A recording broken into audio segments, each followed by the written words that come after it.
भारत में तेल प्रोडक्शन इतना कम क्यों है और कम क्यों होता जा रहा है?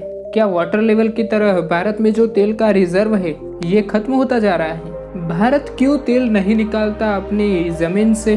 भारत जमीन से कच्चा तेल क्यों नहीं निकाल पाता? क्या है समस्या? आइए जानते हैं इस वीडियो के माध्यम से क्यों जमीन से तेल निकालकर भारत सरकार 120 के पेट्रोल को 50 रुपए प्रति लीटर नहीं कर देती। आखिर भारत की ऐसी क्या मजबूरी है कि वो जमीन से तेल नहीं निकाल पा रहा है? अगर आपको ऐसा लग रहा है कि भारत की जमीन से कच्चा तेल नहीं निकल सकता तो आप एक बहुत बड़ी गलतफहमी में जी रहे हैं दोस्तों। 15 साल पहले भारत सरकार ने उन इलाकों में ड्रिलिंग करने की मंजूरी दी थी जहां से कच्चा तेल निकाला जा सकता था और ऐसे करीब 450 इलाकों को पिन पॉइंट किया गया था। लेकिन आपको जानकर हैरानी होगी कि वर्तमान में 450 में से सिर्फ 30 ही इलाके ऐसे हैं जहां पर ड्रिलिंग हो पाई है। जी हाँ, भारत में इसके अलावा भी और भी कई सारी ऐसे जगह है जहां से कच्चा तेल निकाला जा सकता है, लेकिन उसके बाद भी हम 80% तेल सऊदी अरब से इंपोर्ट करते हुए रहते हैं और आज के समय भारत में सिर्फ 20% तेल ही जमीन से निकालते हैं। अब आप सोच रहे होंगे कि ऐसा क्यों है?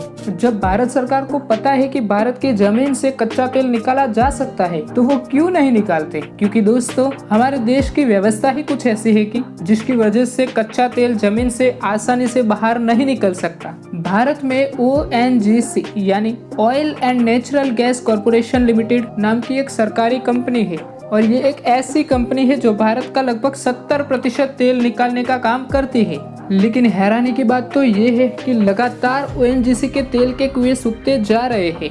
मुंबई हाई ONGC का एक ऐसा हिस्सा है समुद्र के ऊपर फ्लोटिंग टैंक बनाकर जहां से कच्चा तेल निकाला जाता है। लेकिन आपको जानकर हैरानी होगी कि 1999 में यहाँ से सबसे ज्यादा कच्चा तेल निकाला गया था। उसके बाद यहाँ पर लगातार कच्चे तेल का प्रोडक्शन घटता जा रहा है। ONGC के बहुत सारे कुएं ऐसे हैं जो आज के समय में बिल्कुल सूख चुके हैं और उनको पूरी तरह से बंद कर दिया गया है। आज भारत के हालात कुछ ऐसे हो गए हैं कि सन 2000 की साल में जब भारत में से 29.2 हजार मैट्रिक टन तेल निकलता था तो आज वो 22 मैट्रिक टन तक पहुंच चुका है। अब इतनी सारी चीजों को देखकर आप खुद समझ गए होंगे कि भारत में आज के समय कच्चे तेल की क्या स्थिति है। कितनी तेजी से कच्चे तेल के कुएं सूखते जा रहे हैं। लेकिन उसके बाद भी ड्रिलिंग प्रोसेस में तेजी क्यों नहीं दिखाई दे रही है? क्यों 15 साल में सिर्फ 30 ही जगह पर ड्रिलिंग की गई?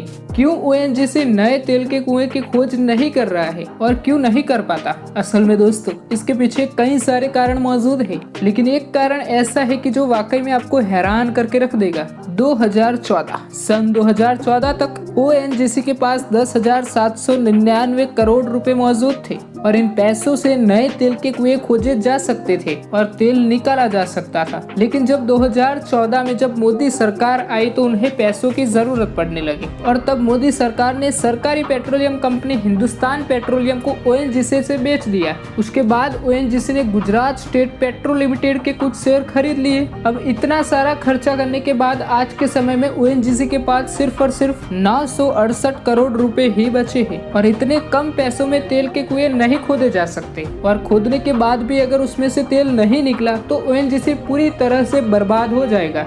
अब सवाल ये उठता है कि प्राइवेट कंपनियों को ड्रिलिंग करने की इजाजत क्यों नहीं दी जा सकती? असल में भारत सरकार ने प्राइवेट कंपनियों को ये परमिशन दे दी है, लेकिन मोदी सरकार ने इसके ऊपर बहुत सारे सख्त नियम बनाए हुए हैं। अगर कोई बाहर की कंपनी भारत के अंदर तेल के कुएं खोदना चाहती है तो उस कंपनी को यहाँ की कंपनी के साथ पार्टनरशिप करनी पड़ेगी और उसके बाद इतना सारा पेपर वर्क होगा कि जिसे देखते हुए कोई भी बाहर की कंपनी भारत में आकर तेल के कुएं खोदना नहीं चाहती। देखा जाए तो एक तरफ तो ये रूल बिल्कुल सही था।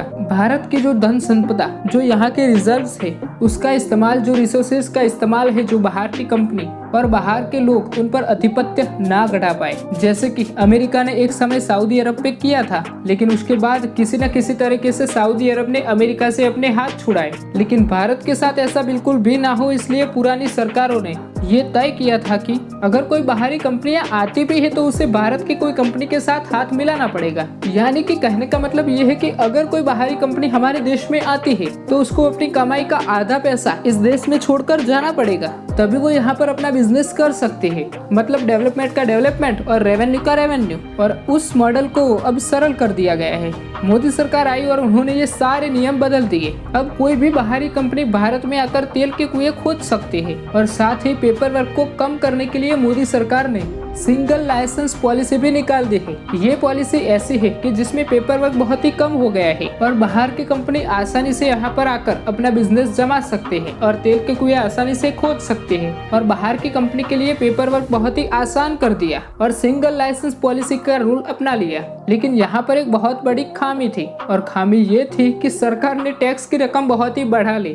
अब मानकर चलिए कि किसी बाहर की कंपनी को यहाँ पर हमारे देश में तेल का कुआं खोदने के बाद वहाँ से तेल मिलने लगता है और उसका 200 करोड़ रुपए का प्रॉफिट हो जाता है, तो इसमें से 40 करोड़ रुपए कंपनी को टैक्स के रूप में सरकार को देने पड़ेंगे। और ये बहुत बड़ी बात है दोस्तों। अगर 200 करोड़ कमाए और उसमें से भी 40 करोड़ सरकार को देने पड़ जाए, तो फिर तो वो कंपनी अपना मुनाफा कहाँ से निकालेगी और अपना घर कैसे चलाएगी। पर इन्हीं सारी झंझटों के कारण कोई भी बाहर की कंपनी हमारे देश में पैसा कमाने के लिए आने का सोच भी नहीं सकती।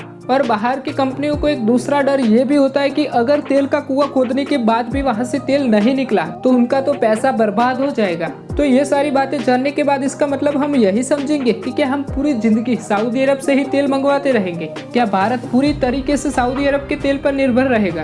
देखा जाए तो अब इस पर भारत सरकार को सोचना चाहिए, क्योंकि अगर उन्होंने ऐसा नहीं सोचा तो भारत कच्चे तेल के लिए सऊदी अरब पर अधीन हो जाएगा। और अपनी किताबों में पढ़ाई होगा कि एक समय ऐसा था कि जब सऊदी अरब ने इजराइल पर हमला किया था और उस वक्त सऊदी अरब को ऐसा लगा था कि अमेरिका इजराइल की मदद कर रहा है। इस वजह से सऊदी अरब ने अमेरिका को तेल देना बंद कर दिया था। तेल न मिलने की वजह से अमेरिका में ऑयल का भाव आसमान की ऊंचाई तक पहुंच गया था और अमेरिका की आर्थिक व्यवस्था चरमराने लगी थी। और ये सब कुछ खत्म होने के बाद अमेरिका ने अपने देश में बड़े बड़े तेल के कुएं बनाए, ऑयल रिजर्व्स बनाए और अमेरिका खुद ही वहाँ के तेल का प्रोडक्शन कर रहा है। बिल्कुल इसी तरह भारत को भी कुछ ऐसा ही करना पड़ेगा और तब हमारी सऊदी अरब की डिपेंडेंसी खत्म होगी। वैसे दोस्तों, आप इसके बारे में क्या सोच रहे हैं? कमेंट बॉक्स में जरूर बताइएगा।